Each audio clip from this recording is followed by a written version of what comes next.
Ravi de vous retrouver dans BFM Story Weekend avec bien cette échéance dans 7 jours, très exactement. Dans une semaine donc, ça sera l'ouverture du Salon de l'agriculture à Paris, un rendez-vous qui pourrait être très tendu selon une note de renseignement qu'on va vous dévoiler dans un instant. Mais avant ça, la colère, elle est toujours très présente sur le terrain. Exemple avec vous, Alizé Boissin, bonjour, vous êtes à Fontenay-le-Comte en Vendée, avec des agriculteurs qui ont choisi de mener une action dans un hypermarché. Oui, c'est ça. En fait, l'idée, c'était de rentrer ici, dans ce Leclerc, ce matin. Juliane Roland va vous montrer. Et l'idée, c'était de faire un étiquetage pour montrer quels étaient les produits étrangers qui étaient donc dans ce magasin. Ils n'ont pas pu le faire et donc ils ont décidé de barrer tous les accès possibles pour rentrer dans ce Leclerc. Finalement, le magasin, lui, a décidé de fermer ses portes parce que les gens ne peuvent tout simplement pas venir faire leurs courses. Il n'y a que la pharmacie qui reste ouverte et donc l'idée, c'est de maintenir la pression. Anthony, vous êtes agriculteur. C'est quoi l'objectif de la journée, là, à quelques jours du Salon de l'agriculture à Paris? L'objectif, ce serait d'obtenir des réponses de la part des dirigeants Leclerc, toute grande surface, distributeurs. Après, on espère une application de la loi Egalim, qui pour l'instant ne l'est pas, malgré que nos politiques peuvent nous dire que si. Des mesures concrètes qui avancent. Là, ils ont annoncé pas mal de choses il y a 3 semaines. Rien de sérieux, de concret, d'écrit. Et là, le directeur du Leclerc est venu à votre rencontre en fin d'après-midi. Quel a été l'échange que vous avez pu avoir avec lui? Aucun échange. Aucun échange est possible. Il nous dit que lui, de son côté, ils ne peuvent rien faire, qu'il ne marge pas exceptionnellement. Et il se ferme à toute discussion. Aucun échange possible. Et nous, on a essayé de l'interroger aussi avec Juliane Roland tout à l'heure. Il n'a pas souhaité répondre à nos questions. Alors vous le voyez sur les images, les agriculteurs, en plus de bloquer l'entrée à ce Leclerc, ils ont décidé de recouvrir une partie des affichages avec leurs revendications. Et je le rappelle, le barrage a donc commencé ce matin à 8h et il va durer jusqu'à ce soir. Beaucoup Alizé, vous êtes donc, comme vous l'avez dit, avec Juliane Roland sur place en Vendée. Et on continue évidemment d'en parler avec nos invités ici en plateau. Bonsoir Thomas Gibert. Bonsoir. Vous êtes secrétaire national de la Confédération paysanne. Cet éleveur l'a redit, rien de concret, rien d'écrit, ça ne va pas, on continue. Vous êtes d'accord ?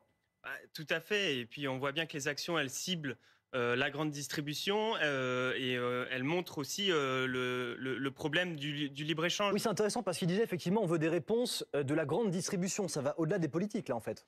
Pour nous, il faut que ce soit plutôt des réponses des politiques, à vrai dire, parce qu'on a besoin des politiques pour tordre le bras à la grande distribution. On a besoin d'obliger la grande distribution à nous garantir des prix minimums qui nous rémunèrent. Et ça se fera que par la puissance publique. Et c'est quelque chose qui peut être mis en place. Et d'ailleurs, on a eu une petite ouverture dans ce sens-là avec les annonces d'Emmanuel Macron et de Marc Fesneau qui disaient qu'ils allaient entamer un travail sur des prix planchers au niveau européen.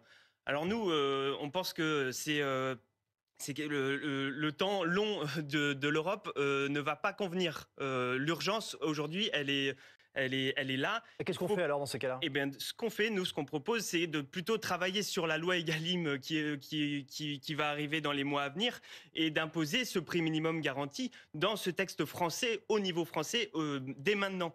Et sans ça, c'est clair qu'on n'aura pas de revenus décents pour nos agriculteurs. Évidemment, je vous pose aussi cette question. Là, on voit ce rond-point, cet hypermarché. Bon, il y a quelques agriculteurs. On est loin des images qu'on a vues avec les blocages d'il y a maintenant 3 semaines. On est à quelques jours de ce salon. Il faut que ça reprenne, la mobilisation, avant ce salon, selon vous en particulier ? Évidemment, la bataille du revenu, elle fait que commencer. Nous, on n'arrête pas de le dire. La bataille, elle va être longue. Faut quand même le rappeler. C'est quand même le libre-échange qu'il faut remettre en cause. Et donc, ce libre-échange, il ne va pas se changer du jour au lendemain. Donc vous regrettez que certains aient arrêté de mener leurs actions en ce moment, là, avant ce salon ? En tout cas, nous, à la Confédération paysanne, on reste mobilisés et on va faire des mobilisations dans la semaine à venir. C'est-à-dire, quel type ? Je vais pas tout vous expliquer parce qu'on a besoin d'un effet de surprise. En revanche, ce que je peux vous dire... Mais c'est à quelle ampleur ? Expliquez-nous juste dans les grandes lignes. Ce sera d'ampleur nationale. En tout cas, ce que je veux vous dire, c'est qu'on a rencontré Emmanuel Macron mercredi dernier. Oui. Et tout ce qu'on en retient de cette rencontre, c'est un immense mépris. Qu'est-ce qu'il nous a dit ? Il nous a dit, le libre-échange, c'est simple, c'est comme les Jeux Olympiques, il y a des gagnants et des perdants. Vous imaginez quel degré de déconnexion qu'il y a, quel degré de mépris. Alors nous, on est là pour dire qu'on se battra pour pas qu'il y ait de perdants. Et pour dire aussi à Emmanuel Macron que l'agriculture, ce n'est pas un jeu, ce n'est pas un sport, Bien sûr. et que l'alimentation, c'est quelque chose d'important et qu'on ne joue pas avec la vie de centaines de milliers de paysans et de paysannes. Avant de donner la parole à nos invités politiques qui sont avec nous, je reviens juste parce que les personnes qui nous regardent sont quand même intriguées par ce que vous venez de dire, ces actions qui vont arriver la semaine prochaine. C'est quoi? C'est des blocages de routes, des actions dans des supermarchés comme on vient de le voir? C'est de quel ordre? Je vais vous faire la même réponse que tout à l'heure. On va garder l'effet de surprise. Mais bien sûr, on aura des mobilisations d'ampleur nationale au niveau de la Confédération paysanne. Partout en France, vous nous le dites en tout cas ce soir sur BFM TV. Aurélie Trouvé, vous, on vous a vu mardi. On vous a vu mardi dans une manifestation de l'association des producteurs de lait indépendants qui s'est déroulée du côté de l'Assemblée nationale. On a vu ces tracteurs qui sont arrivés et on les voit ici à l'image sur l'écran. Le Premier ministre, lui, par l'intermédiaire de son ministre de l'Intérieur, Gérald Darmanin, a appelé les préfets à poursuivre un dialogue, je cite, continu avec les agriculteurs. Est-ce que pour vous, les choses, très clairement, elles avancent ou est-ce que c'est de la com, tout ça? Elles n'avancent pas, non, malheureusement. D'abord, je dois dire que nous, avec la France Insoumise, les députés, nous continuons à soutenir tous les éleveurs, tous les agriculteurs qui continuent à se battre pour des prix rémunérateurs, pour vivre tout simplement dignement de leur travail, parce que pour l'instant, rien, absolument rien, n'est mis sur la table. Mais on pourrait vous dire, il y a ces rencontres quand même qui ont lieu. Il y a des rencontres, mais il y a absolument rien de concret qui permette des prix rémunérateurs. Nous, on a fait une proposition qui est pour nous la seule qui permette de régler le problème, c'est-à-dire ce qu'on appelle des prix rémunérateurs garantis, des prix planchers. C'est-à-dire qu'en gros, on dise par exemple à Lactalis, une multinationale mondiale du lait, la première multinationale mondiale du lait en France, et qui est en France, on dit cette multinationale, elle ne peut pas acheter le lait aux éleveurs en dessous d'un certain prix pour qu'ils puissent vivre dignement, tous ces éleveurs. Donc ces prix planchers, il faut savoir qu'on a fait une proposition de loi, c'était le 30 novembre, tous les députés ont voté. Il faut savoir qu'on a failli la faire voter à 6 voix près. Les macronistes se sont opposés à cela. Nous continuerons à nous battre pour des prix rémunérateurs garantis. Il n'y a pas d'autre solution face aux multinationales qui transforment ou qui distribuent le lait, comme Leclerc et Carrefour. Et il n'y a pas d'autre solution non plus face à la concurrence internationale. Il faut absolument réguler les prix. Il faut fixer des prix minimums pour que les éleveurs, pour que tous les agriculteurs puissent vivre dignement, continuer à vivre en fait, tout simplement. Et Guillaume Carayon, vous qui êtes porte-parole des Républicains, bon, c'est pas un secret, c'est un secret de polichinelle. On sait que vous n'êtes pas d'accord avec tout, avec Aurélie Trouvé sur beaucoup de sujets à l'Assemblée nationale. On le voit régulièrement sur BFM TV. Est-ce que sur ce point-là, vous êtes d'accord avec elle? Et nous, on attend que le gouvernement passe de la parole aux actes, des actes forts, des actes concrets pour soutenir les agriculteurs. Il pourrait y avoir des annonces, nous dit-on, des annonces dans la semaine qui arrive dans le cadre de ce futur projet de loi agriculture. Moi, je vais dire la vérité, j'ai pas confiance dans ce gouvernement. Ça fait des années qu'ils sont dans le coup de com' permanent, ça fait des années qu'on connaît la colère des agriculteurs, nous, ça fait des années qu'on connaît leur détresse et qu'on les soutient. Au Parlement européen, avec François-Xavier Bellamy, on s'oppose à la concurrence déloyale. Le fait qu'on s'interdit de produire en France des produits qu'on va importer de l'autre bout du monde. On soutient avec François-Xavier Bellamy la baisse des charges. On soutient le fait qu'il faut aujourd'hui mettre fin à l'inflation normative. Moi, j'en parlais avec un agriculteur de chez moi dans le Tarn. Il me disait, je passe entre un tiers et un quart de mon temps à faire de la paperasse administrative. C'est tout ce temps-là en moins pour aller bosser dans son champ, dans son exploitation. On a beaucoup parlé de ce temps, effectivement, accordé à vérifier les factures, etc. et à passer beaucoup de temps dans l'administratif. Effectivement, nous, on veut que le gouvernement agisse fort, agisse ferme sur la fin de l'inflation normative, sur la baisse des charges, sur la fin de la concurrence déloyale et pour des prix effectivement rémunérateurs. Sur la loi Egalim, elle a été promulguée par les macronistes il y a 3 ans. Il y a 3 ans, elle n'est pas appliquée. Pourquoi? Parce qu'il n'y a pas de sanctions pour les entreprises, typiquement comme Lactalis, qui ne respectent pas cette loi-là. Effectivement, quand un producteur de lait va produire son litre à 60 centimes et va être contraint de le revendre à 40 centimes, c'est une injustice qui est totale. Il n'y a aucun Français qui accepterait de bosser peut-être 70 heures, 80 heures par semaine pour perdre de l'argent. Alors à quoi s'attendre évidemment dans les prochains jours? La question a été posée notamment à Marc Fesneau ces dernières heures. Comment va-t-il aborder ce salon de l'agriculture? Il a répondu sur RMC.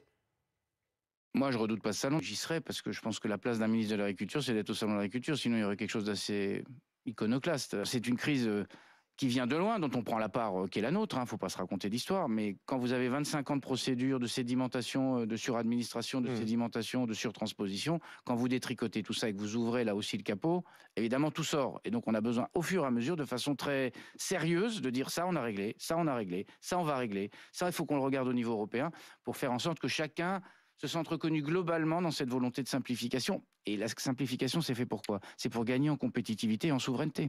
Alexis, le ministre plutôt serein. Pour autant, on peut dévoiler aujourd'hui une note des renseignements qui laisse penser qu'il pourrait y avoir des tensions potentiellement. Le ministre qui met beaucoup en avant, comme d'autres de ses collègues au gouvernement et comme le Premier ministre, le chantier de la simplification, qui est en réalité un chantier où, en effet, Gabriel Attal est en mesure d'avancer un certain nombre de chiffres. Vous savez qu'il y a eu une grande vigilance du côté de l'exécutif et notamment du côté du président de la République lui-même sur la tenue de ces réunions entre les professionnels et les préfets dans chaque préfecture, dans chaque département, avec plus de 900 propositions enregistrées et plus de 60 arrêtés préfectoraux qui ont déjà pu être modifiés, même si, on l'a bien compris notamment dans vos propos, la question de la rémunération, ça reste à ce stade un angle mort et on sent que les choses vont prendre un petit peu plus de temps. Pour revenir à votre question, ce qui est la tenue du Salon de l'agriculture, il y a eu en effet une note des renseignements territoriaux. On vous en parlait dès le début, dès le milieu de la semaine sur BFM TV. Le service police-justice l'a obtenu.